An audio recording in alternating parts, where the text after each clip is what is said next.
bir sherni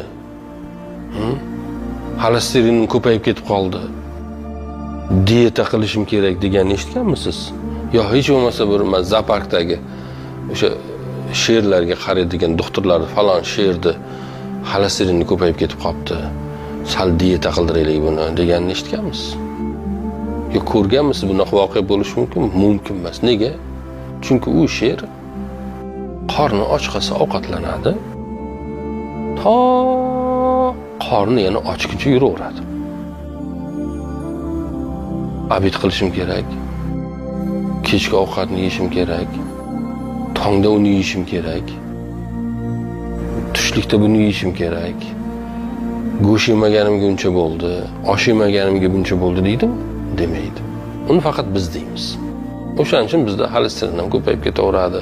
Ya'ni bu qorin g'amini biz qorin to'qligida ham qilamiz-da. Muammomiz shunda. Hayvonlar faqat qorni ochganda qiladi u g'amni. Qorni to'qligida bir sher qorni to'q bo'lsa, yoniga borgan